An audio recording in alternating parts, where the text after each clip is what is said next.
The Taipei Bike Show in 2016 hasn't seen any massive product launches, but nevertheless there's been some really interesting tech, stuff that might give us an indication of what's to come in 2017 and beyond. I'm delighted to say that we've been joined by James Huang of CyclingTips, the legendary tech guru, if I can call you that, James? Sure. I think I can call you that. James, what has grabbed your attention so far?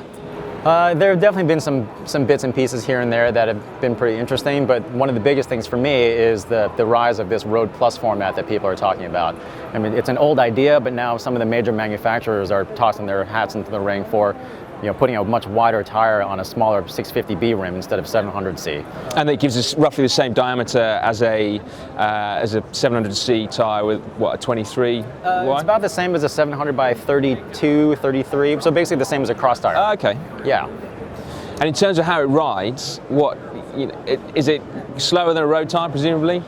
It depends on the tire you use. I mean, to me, it does feel a little bit slower, but it's still pretty good. But the big advantage is that you have so much more air volume now, so you can ride on a lot more different types of surfaces. So who's going to be taking up 650B? We know Cannondale obviously have got their slate already. I don't know. That's hard to say. I mean, it's probably going to be a company that isn't afraid to take some risks.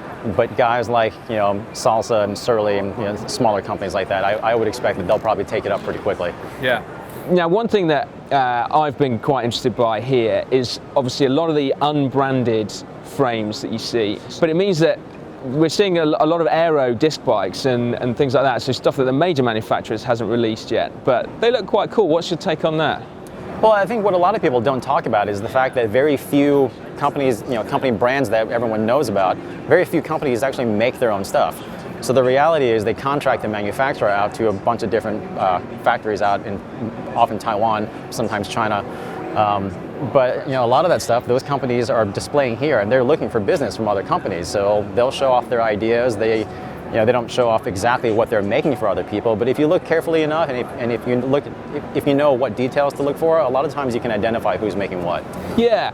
And in terms of who's leading the way in terms of innovation, then is it a case of the manufacturers that we might be more familiar with will get their bikes made out in Taiwan, and then the factories might sort of just absorb some of their ideas and then make them into their own? Or is it a case of actually there's a lot of innovation out here that then is reflecting back into the bigger manufacturers?